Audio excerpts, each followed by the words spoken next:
दशकं 7 शार्दूलविकृतिता छन्दस्। एवं देव चतुर्दशात्मकजगत् रूपेण जातः पुनः तस्योर्ध्वं खलु सत्यलोकनिलये जातोऽसि धाता स्वयं यं शंसन्ति हिरण्यगर्भमखिल त्रैलोक्यजीवात्मकं यो भूत्स्फीतरजो विकारविकसन् नानासिसृक्षारसः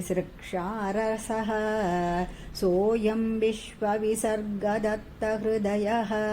सम्पश्यमानः स्वयं बोधं कल्वनवाप्य विश्वविषयं चिन्ताकुलस्तस्थिवान् तावत् त्वं जगतां पतेतपतपेत् एवं हि वैहायसीं वाणीमेनमशिश्रवः श्रुतिसुखां कुर्वंस्तपः प्रेरणां कोऽसौ मामवदत्पुमानिति जला पूर्णे जगन्मण्डले दिक्षुद्वीक्ष्य किमप्यनीक्षितवता वाक्यार्थमुत्पश्यता दिव्यं वर्षसहस्रमात्रतपसा तेन त्वमाराधितः तस्मै दर्शितवानसि स्वनिलयं वैकुण्ठमेकाद्भुतम् माया यत्र कदापि नो विकुरुते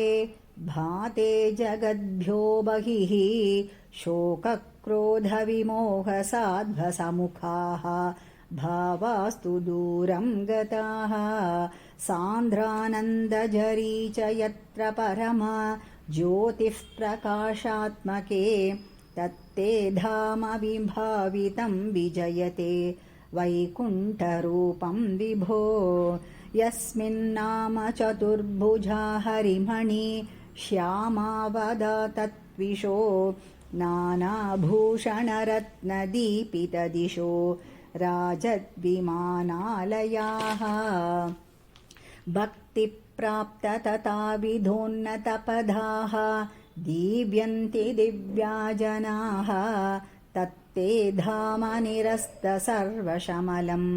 वैकुण्ठरूपं जयेत् नानादिव्यवधूजनैरभिवृता विद्युल्लतातुल्यया विश्वोन्मादनहृद्यगात्रलतया विद्योतिता शान्तरा त्वत्पादाम्बुजसौरभैककुतुकात् लक्ष्मी स्वयं लक्ष्यते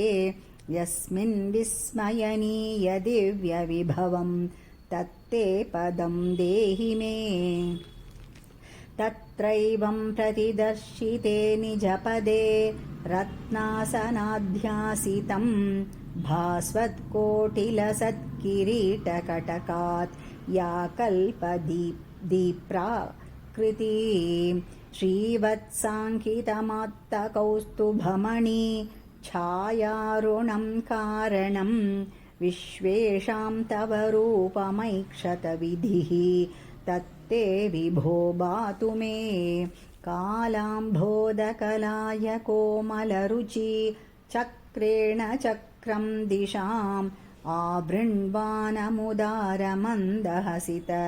स्यन्दप्रसन्नाननम् राजत्कम्बुगदारिपङ्कजधर श्रीमद्भुजामण्डलम् स्रष्टुस्तुष्टिकरं वपुस्तव विभो मद्रोगमुद्वासयेत् दृष्ट्वा संभृतसम्भ्रमः कमलभूः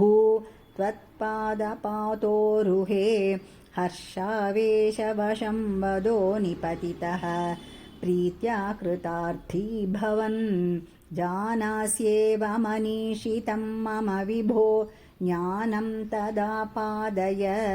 द्वैताद्वैतभवत्स्वरूपपरमिति आचष्टतं त्वां भजे